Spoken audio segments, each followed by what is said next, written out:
Welcome to Purewa, the final resting place of more than 55,000 men, women and children since 1889. We're proud to be a part of the Auckland Council's Heritage Festival, celebrating the journeys and stories of how our people travelled to Tamaki Makaurau to create a shared future together.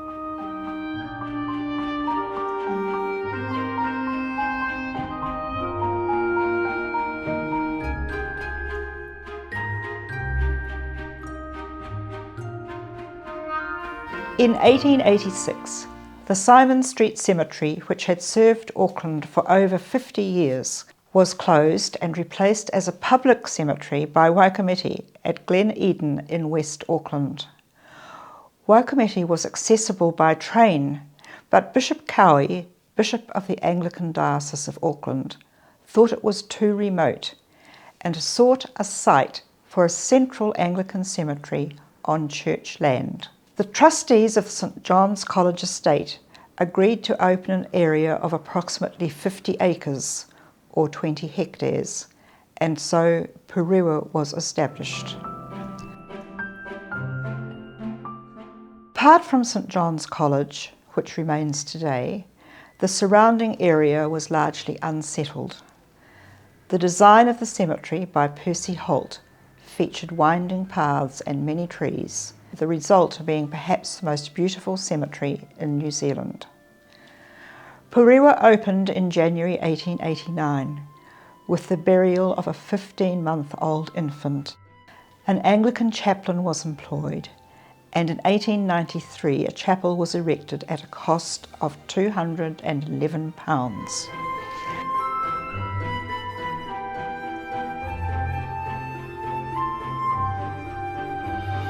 In 1937, the management of the cemetery was passed from the St John's College Trust Board to a new Purewa Cemetery Trust Board, with its members being appointed by the Diocesan Synod.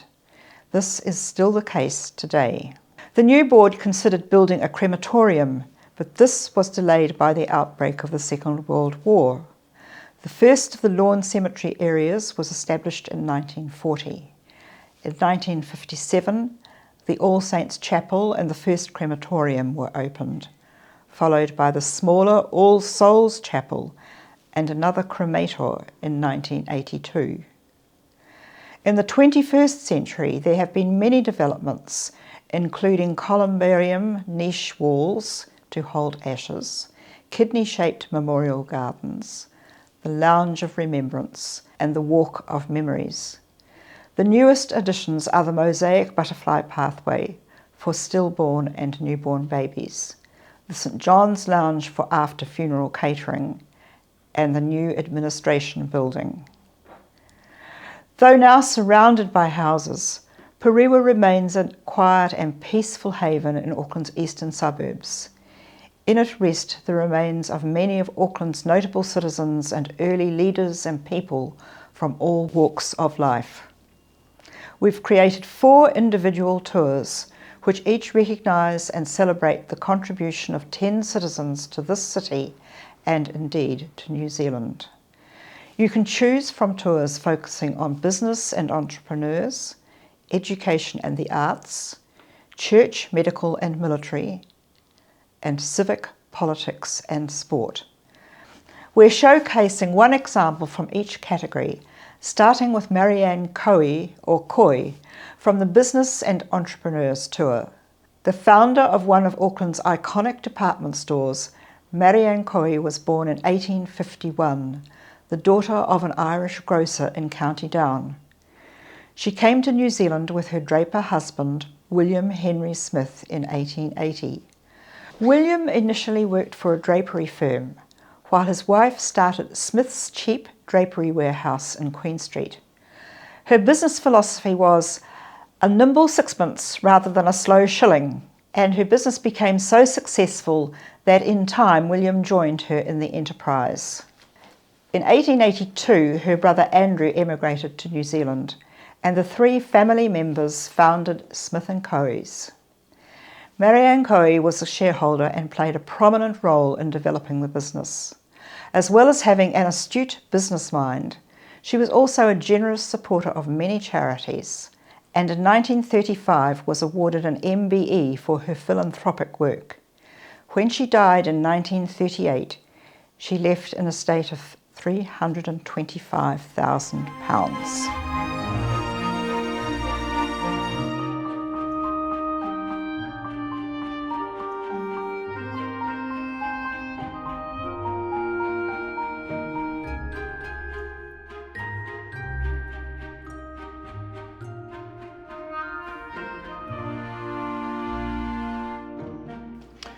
From the Education and the Arts Tour, we showcase Charles Frederick Goldie, arguably New Zealand's best-known artist. Charles Goldie was born in Auckland in 1870 and attended Auckland Grammar School, where his artistic talents were first recognised. After leaving school, he worked for his father's timber business while studying art part-time. Two of his still-life paintings impressed Sir George Grey, who persuaded Goldie's father to allow him to study art in Sydney. After returning to New Zealand, he exhibited his first Maori portrait in 1892. The following year he went to Paris to study, where he won a gold medal for life painting in 1896. During 1901 to 1904, he concentrated on painting elderly Maori with moko, for which he is most commonly remembered.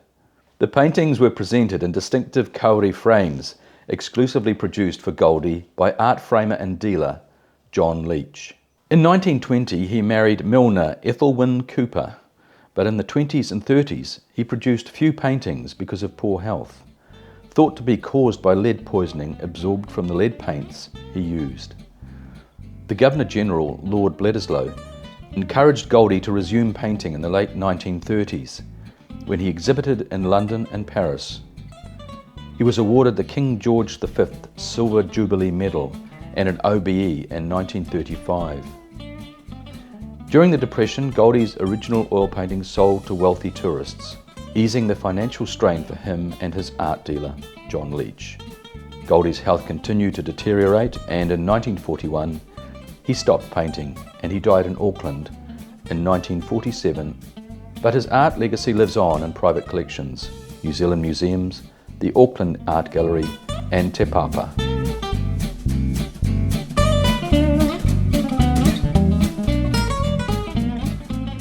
An example from the Church Medical Military Tour is George Dare Dowell, who won the British Victoria Cross in 1857 for gallantry in the face of the enemy during the Crimean War. Born in 1831 in Chichester, England, George Dowell served in the Royal Marine Artillery of the Royal Marines.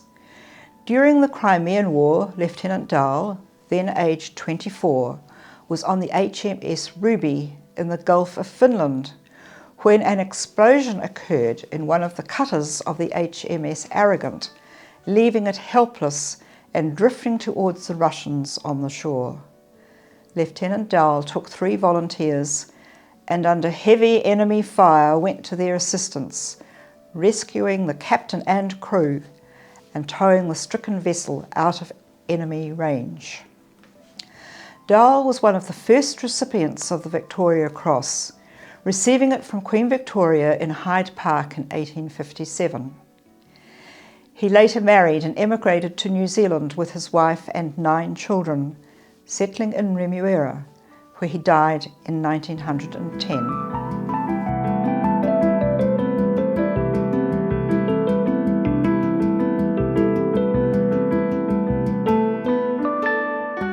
Sir Wilson James Winneray is our example from the Civic, Politics and Sport Tour.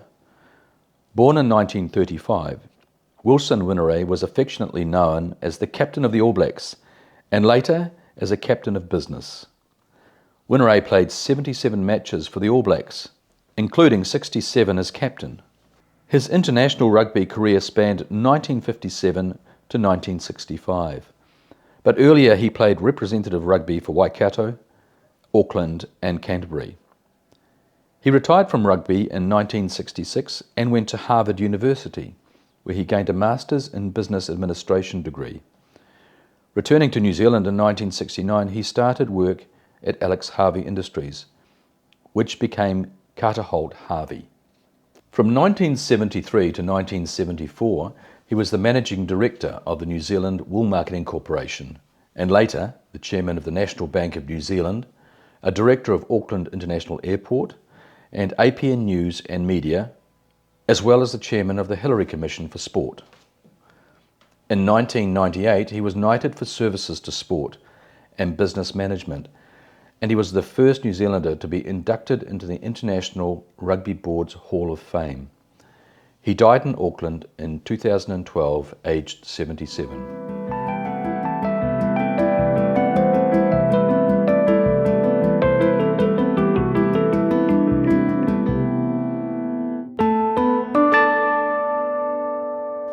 While Purewa is proud of its past, we also pride ourselves on offering families the latest in modern facilities and technology. We offer a choice of 2 chapels, the All Saints Chapel, which accommodates more than 200 people, and the All Souls Chapel, which can seat 56. We are the first cemetery in New Zealand to offer families a choice of 2 after-funeral catering lounges, the smaller Lounge of Remembrance and the St. John's Lounge, opened in 2017. This year we opened a new purpose-built administration building, nearly twice the size of our previous offices, offering the public and our staff more space and better privacy. A special feature is the Family Quiet Room, which has been furnished by State of Grace funeral directors. Here, grieving families can be taken while arrangements are being made. And of course, there's our beautiful grounds and gardens to be enjoyed by the public, as well as mourning families, and all only 15 minutes drive from central Auckland. I'd like to thank you for joining us at Purewa for Auckland's Heritage Festival. We've enjoyed sharing our part in Auckland's heritage with you. And remember, you're always welcome to wander in our lovely grounds and to revisit the history that lies at peace here.